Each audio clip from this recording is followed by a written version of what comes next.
Very, very true. So you talk a lot about and passionate about replacing the idea of work-life balance with rhythm. I love this concept because I talk about either integration or harmony to your rhythm because I don't Sure. believe in work-life balance. And the reason I say that is because balance indicates 50-50. Hmm. And there's never a time in our life that anything lines up 50-50, no matter where we're at. So what does that look like in real life for you? Yeah. I have this, I laugh right now because I have this idea of what an ideal week looks like. And I'm not even near living that right now. It's just such a busy season we've had just so much going on. I just yesterday had a surprise trip up to Michigan for my grandmother's funeral, and up and back in the same day. That's not rhythm, right? Yeah. That's like make it happen, and it's that comes on the heels of a week of vacation. So my schedule this week was already stacked to the gills before the surprise got thrown in, right? So for me, it starts with the ideal piece. I know that if I get to do exactly what I want to do intentionally, I'm going to have 4 workouts in the mornings throughout the week, which are lifting, 4 workouts in the evenings throughout the week that are usually cardio mobility related. I'm going to have a date night with my wife. I'm going to have breakfast with my son. When my daughter was home, we would have a meal planned as well, because we don't do family meals well. Even if we did, no one's home. So and we just don't, right? And so that's Hmm. not an area that's really worked well for us. I'm going to make it to church, of course. Get involved. I'm involved as a leader currently. I have been for many years as a for the youth group within our church, as well as the high school guys mentor leader. So all that happens, and then work fits into it, And I have all of my work day is ideally written out within my reminders app on my MacBook that kind of runs different lists that tell me what I need to do on certain days as well. And so basically, to answer your question directly, I have a plan of what the ideal week looks like and the ideal month looks like, and all those things pop up in my tasks. I'm very task oriented. That's how I'm wired. Um, to the point where I oftentimes have to be like, there's a couple too many tasks here, Creed, get rid of them. Like there's get some of them. So it's does, this idea of giving up to gain. I talk to my team about it all the time, which often is my case. I'm really good at giving other people advice on stuff and oftentimes catch myself in the spot where I'm not following my own advice, but I'm aware, and Yeah. so I change it. But then also understanding that ideal week is just that. Like it's never going to be at 100%. It's no different than delegating to teammates. This idea that when we delegate something, it's going to be perfect. Over time, it can be, but at the beginning, it's not going to be. And so being okay with not checking every box, not ticking everything off, not doing whatever. But there is intentionality to every piece of my life, and it starts with that ideal plan, and then we shift from there. And I think the biggest lesson that I've learned through doing this is that I need to carve out a lot more time than I thought for fluidity, for margin, for even being able to do things like this. Fridays are a wide open day for me all the time. No client appointments ever land on Fridays. I can do what I need to do and be where I need to be on Fridays all the time. And that's why I picked today to be here, Yeah. you know? That's awesome. I heard a long time ago, and I've stuck to this and taught this now. You have your have tos and your want tos in life. Mhm. And if you design your calendar, your ideal calendar, like you're mentioning, with your want tos first, the have tos are going to fit in there. They do. And so it's making sure that the church, the mentoring, excuse me, the breakfast with your kids, whatever them being at their events, whether it's sports, dance, whatever, that's in your calendar first. Those are your workouts. Those are Mhm. your want tos. Your have tos are going to be there no matter what. However, if you do it the reverse, the have tos bleed into all the want tos. 100%. And so, and then the fluidity piece, I love that because in just Wednesday, uh, I had some flexibility. However, I'm in a huge busy season getting this book finished and out by August, a couple events going on that we're planning. Um, I could have made an excuse really easily to get here as soon as possible. It was my kids' last day of school. They had chapel service. Because of the weather, they were going to have some after school thing. They canceled it because of the weather. So I chose to go to chapel with them that morning on Nice. their last day of school and just giving myself permission, like the work's still going to be there when I go out to the farm. Right. So I'm going to do this chapel for 45 minutes, be there for their last day, give them a hug, and get back to work. That's awesome. So somebody that might hear this might be like, yeah, you don't know my life. And the reality is, if you think about it from the perspective of somebody who maybe, if you've ever traveled, I think I want to apply what you were just talking about. If you've ever been on vacation, but you're maybe in a sales role or something like that, where you kind of got to keep your emails checked and making things happen, or maybe you're just in a leadership role where you can't really ever completely shut off because of the role that you have. I've had this experience many times in my life, and it helped me prove what you were just talking about. It's crazy how that email that seems to like suck the life out of you every day, and it seems to take 2-3 hours, at least in my world. The number of emails I get is insane. But when I'm on vacation, I manage to get through them in an hour, like clear the whole inbox in an hour. Why is that? It's because that was the only time I gave myself in that space to step away from my family, my vacation, to get it done. And I got it done in the time. So your point of it bleeding in, it's really what we're allowing ourselves. Your deadline, you got an hour. Yeah, I actually, it's a great point. I take the vacation piece slightly different. It's like, how productive are we the day we have to catch a flight? Yes. Like if we got a flight at noon, we know we have from, say, whenever we wake up till 10:30, when we got to leave from that airport, we get everything done we need to get done before we're catching that flight. Correct. Because we've compressed the time and we know what is necessary to be done and what can wait. Yep. And so if we could think about that and take that into a day-by-day time, like compartmentalization, we can get ultra productive. Yesterday, even for my situation with my grandmother's funeral up in Michigan, right? I knew we went up Wednesday night. I brought my mountain bike with me so that I could get some exercise, because I'm not gonna go find a gym to lift weights for one night somewhere, right? So I just brought my bike with, got my cardio in, and did grinds on a hill. I actually rode the ski hill I skied growing up and raced in high school, which was really cool to see in a different way. Then I had 5 appointments throughout the day yesterday, and I looked at which ones there were and talked every one of these people, either past client, they were all past clients actually. They all know Teresa on my team, who, while her role is more of a support, front end support piece and pre-approval usually, she can do what I do in my business as well. Every one of those appointments was able to be delegated to her. I just emailed them all ahead of time and sent them all quick videos saying, hey, I'm not going to be in today. You're in great hands with Teresa. She's going to take care of this. She'll see you on Zoom at the time that it's there. And then one meeting that was a new invite, that was also a new connection, but also kind of low priority, because we have to understand the impact that the impact of the connections that we make. What will they do for our lives, for our business? And every person is important. I want to be really clear about that, but not everybody has as much impact or access to each person. They shouldn't anyway. If you're running your business properly, you're prioritizing those. So of all these meetings, every meeting happened except for one. The one that was low impact, low priority for me, we rescheduled because I couldn't delegate that. And it wasn't important for me to step away from our post-funeral luncheon to have that call in this example, because it was more along me providing value to this individual than it was about bringing value to my business, if that makes sense. And so we're going to reschedule that one because this has become a priority. And then my wife drove home last night, and I cleared up everything that needed to be done in those 3 hours on the road. Literally took a whole day off, unplanned, last minute, and still, because of the right mindset and with the right people around to be able to delegate and trust, I didn't come into this morning freaked out at all. Right? Does that make sense? No, it makes a ton of sense. So I was even thinking the receiver's end too, of that one person that was lower priority. How many times do we get reached out to via text, social media DMs, stuff of that nature, and people expect an immediate response?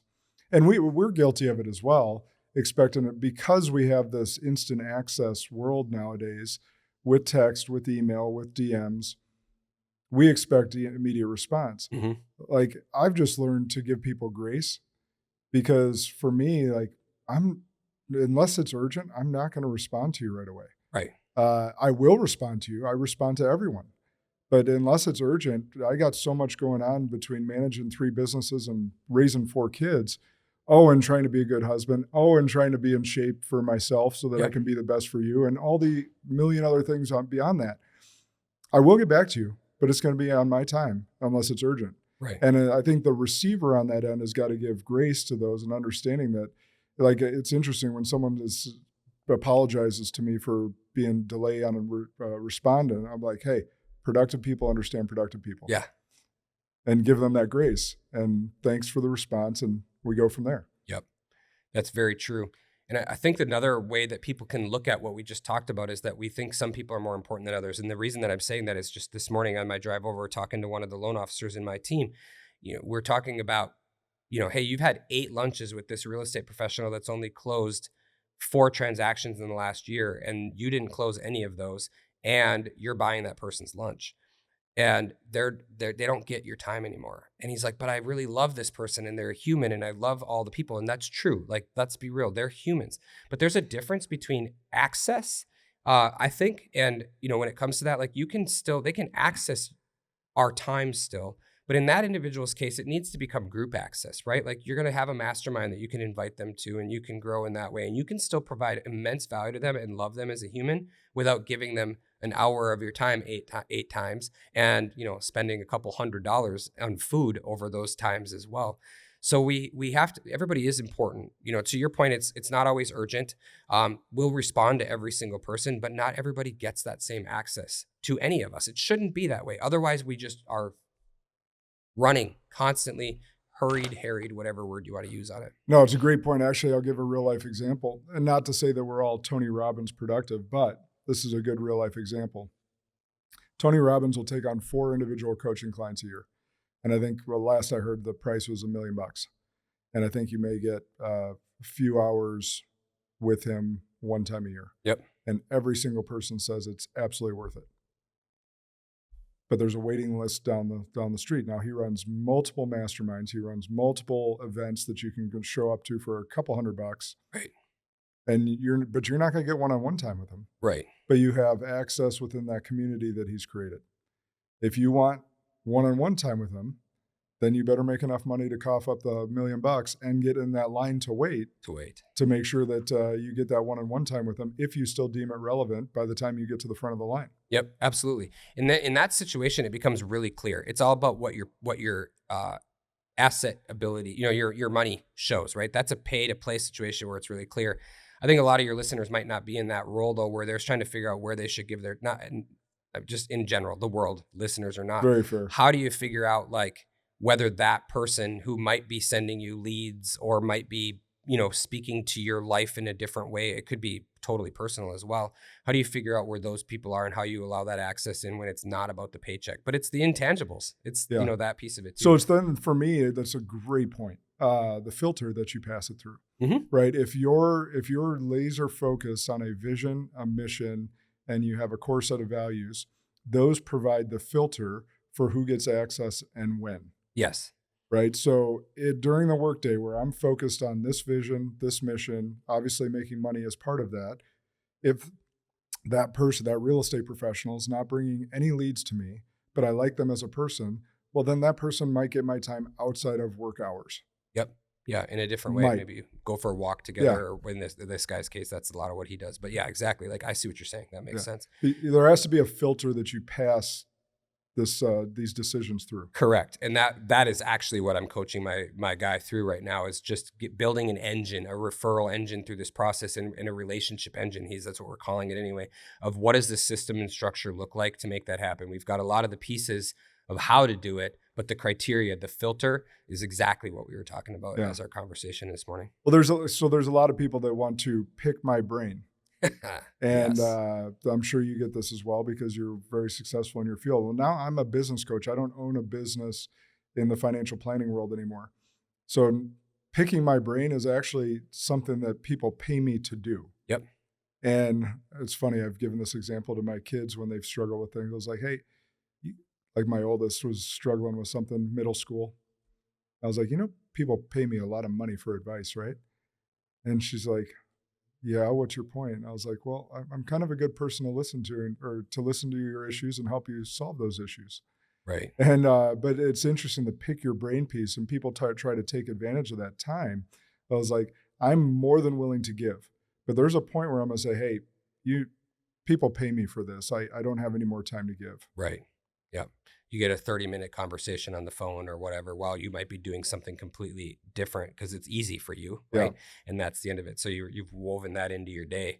Might be while you're driving down the road. Yep. While I'm driving down the road, or if I happen to have time that's not taking me away from my mission, my vision, and my team. Exactly.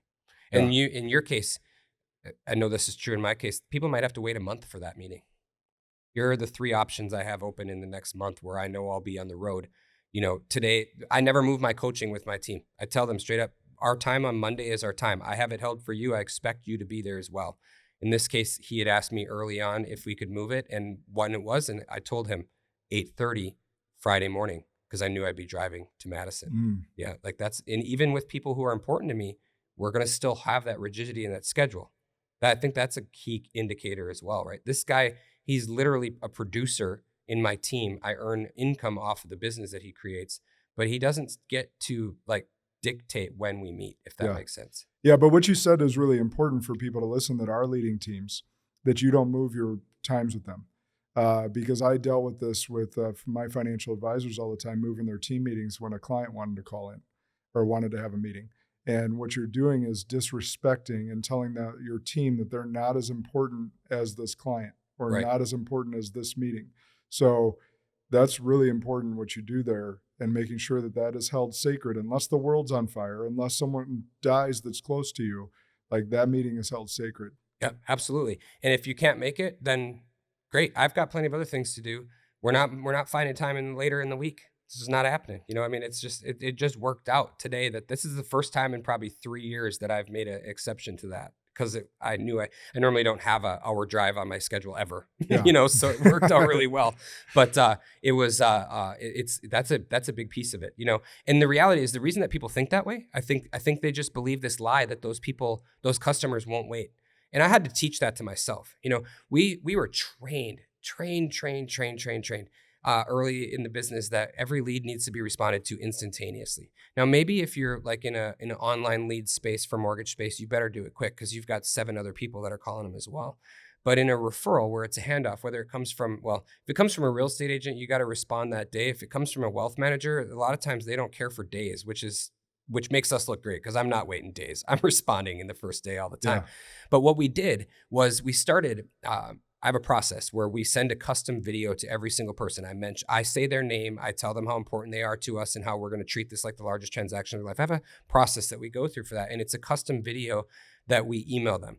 And what we do when the introductions come in, because we've really worked hard over the years to train, particularly our real estate agents. In the wealth management space, it doesn't work quite the same because texting is not always allowed by their firms.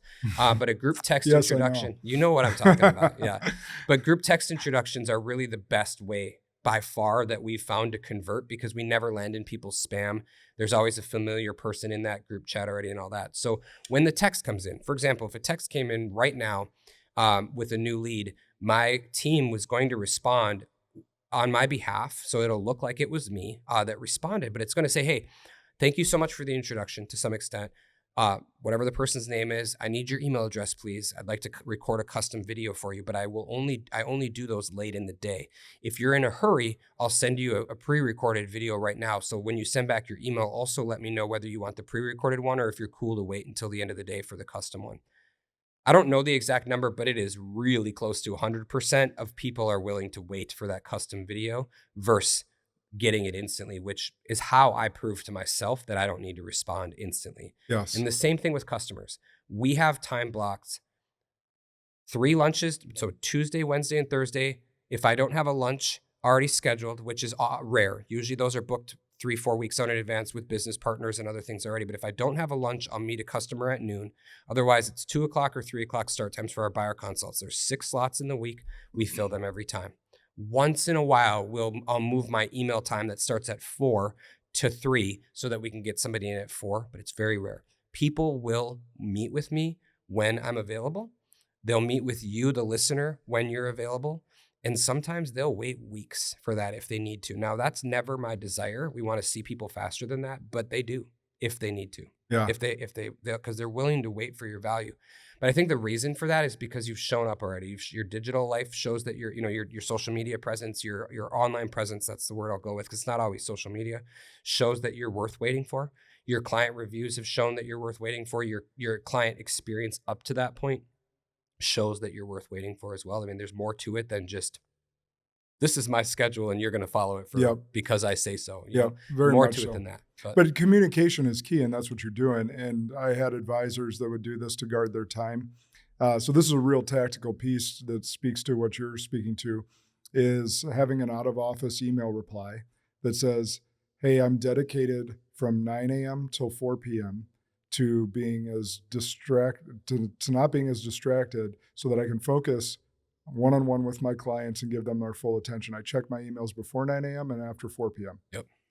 If you need immediate help, contact my staff people at da-da-da-da-da. And it's just a really easy out-of-office reply that shows that you're paying attention to who's in front of your face and that you can expect a response before this time or after this time. Yeah, it's huge. That works for sure.